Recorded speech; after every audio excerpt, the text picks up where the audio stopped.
हां ठीक आहे, मी पृथ्वी साहेबांना सांगतो, ते तुम्हाला कॉन्टॅक्ट करतील आणि माहिती देतील. हां धन्यवाद. पृथ्वी, हां तुला मी आजच्या आणि उद्याच्या मीटिंगचे अपडेट्स घ्यायला सांगितलं होतं, ते घेतलेस? सगळे अपडेट घेतलेत भैया, काही काळजी करू नको, सगळी व्यवस्था झाली. हे बघ, इलेक्शनचं जे काम आहे ना, ते आपल्याला खूप काळजीपूर्वकरित्या करायला लागणार. लक्षात ठेव, एखादी छोटीशी चूकसुद्धा ना खूप महागात पडू शकते आणि मग त्याचे परिणाम आपल्याला भोगायला लागतील. त्यामुळे जे काही करायचं ते अलर्ट राहून करा. आपण व्यवस्थित अलर्ट आहोत भैया, काळजी करू नकोस.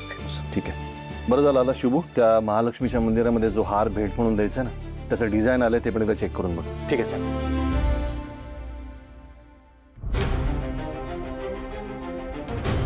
सर, हे CCTV फुटेज विशाल सरांनी स्वतः मिळवले. Good work Vishal. Thank you sir.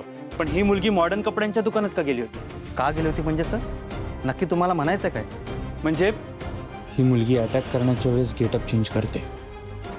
मग ती आता मॉडर्न कपड्यांच्या दुकानात कपडे विकत घ्यायला का गेली असेल? सर हो सकता है वो कुछ प्लान कर रही हो. करेक्ट. म्हणजे जर ती मुलगी कोल्हापुरात असेल आणि गेटअप चेंज करण्याचा विचार करत असेल, तर त्याचा अर्थ विश्वंभर सरांवर अटॅक करण्याचा प्लॅन करते. राहुल, टीम तयार करा. काय म्हणालस तू? खबर पक्की आहे का? हो सर, मला अशी दाट शक्यता वाटते की ती मुलगी तुमच्यावर परत हल्ला करण्याचा प्लॅन करते. त्यामुळे आपल्याला खूप काळजीपूर्वक राहायला लागेल. आणि याच्या पुढचे सगळे प्रचार सभा, दौरे आणि मीटिंग्स आपल्याला काळजीनंच करायला लागतील, किंवा शक्यतो न केलेलेच बरे. रुद्र, मी पार्टीची कामं नाही सोडू शकत. सर, आय अंडरस्टँड, पण तुम्ही मला प्लीज समजून घ्या. तू समजून घे रुद्र, इलेक्शन जवळ आलंय, ते आता घरात नाही बसू शकत आणि माझं संरक्षण करणं हे पोलिसांचं काम आहे. मी माझं काम करणार, तुम्ही तुमचं काम करा.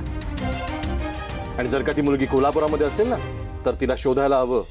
हो सर, मी माझी माणसं कामाला लावली, पण माझी एक छोटी रिक्वेस्ट होती. मला आजचा दिवस द्या. पुढच्या 24 तासात मी तिला गाठेन आणि लॉकअपमध्ये टाकेन. आणि तोपर्यंत तुम्ही तुमची काळजी घ्या सर.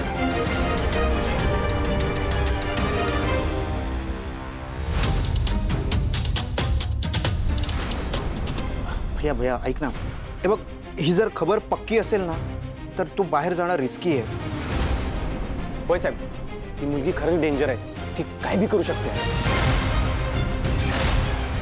अरे कामात कॉम्प्रोमाइज नाही करणार मी, कुठलीही मीटिंग कॅन्सल नाही करणार. आत्ताचा वेळ आहे ना, फार महत्वाचा वेळ आहे. अशा वेळेस जर का मी घरात बसलो ना, तर सगळं हातातून निसटून जाईल.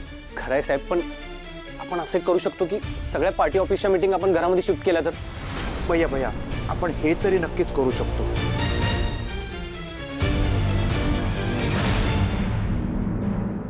आम्ही पोहोचतोय. विशाल. हो सर. मिनिस्टर सरांची सिक्युरिटी वाढवायला लागेल आपल्याला. निघायला. Okay sir.